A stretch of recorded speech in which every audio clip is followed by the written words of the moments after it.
আমরা স্পষ্ট করে বলতে চাই যে স্বরাষ্ট্র উপদেষ্টা, সহকারী উপদেষ্টা, আইন উপদেষ্টা থেকে শুরু করে প্রত্যেকে প্রচুর পরিমাণে দায়িত্ব অবহেলার কারণেই আজকে হাদি ভাইয়ের এই রক্ত এই বাংলার জমিনে ঝরেছে। সুতরাং প্রত্যেককেই এর জবাবদিহি নিশ্চিত করতে হবে। গতকাল থেকে গুঞ্জন শুনতেছি যে স্বরাষ্ট্র উপদেষ্টা নাকি পদত্যাগ করবে। ফাইজলামি করেন মিয়া, বুইরা ভাম কোতার জানো, ফাইজলামি করতে আসেন, মানে সারাক্ষণ খালি ভেটকাইতেছেন। আপনাকে কি পদত্যাগ মানে হচ্ছে আপনি কোনো কিছু পারতেছেন না, আস্তে কইরা চুপচাপ চলে যাবেন, এই জন্য কি আপনার স্বরাষ্ট্র উপদেষ্টা বানানো হয়েছে? ওই জায়গা দিয়ে আপনি লড়তে পারবেন না। আপনার পুরো এই ঘটনার সাথে কারা কারা জড়িত এইটা নিশ্চিত কইরা আপনি এইখান থেকে যাইবেন, এর আগে আপনি কোনো জায়গায় যাইতে পারবেন না।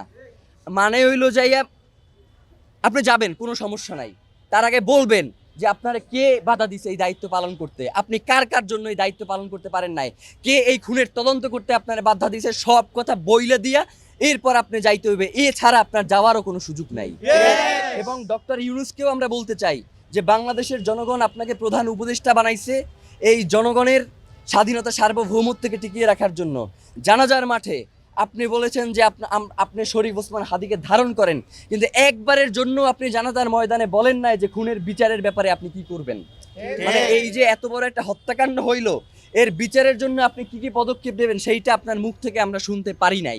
মানে আপনার যে অসহায়ত্ব সেইটা আমরা দেখতে পাইছি। আপনি আসলে কিসের কারণে অসহায় সেইটা আমরা জানতে চাই। আপনাকে কে অসহায় করে তুললো এইটা আমাদের কাছে আপনার জানাইতে হবে। মানে এইটা না জানাইয়া তড়িঘড়ি করে নির্বাচন দিয়ে এরপর আপনি চলে যাবেন, এইটা হবে না। নির্বাচনের আগে বিচার নিশ্চিত করতে হবে, এরপর নির্বাচনের আগে কোনো নির্বাচন হবে না। নতুন রিন গভীর থেকে পরিষ্কার করে কাপড়কে রাখে নতুনের মতো উজ্জ্বল। নতুন রিন অ্যাডভান্স পাউডার।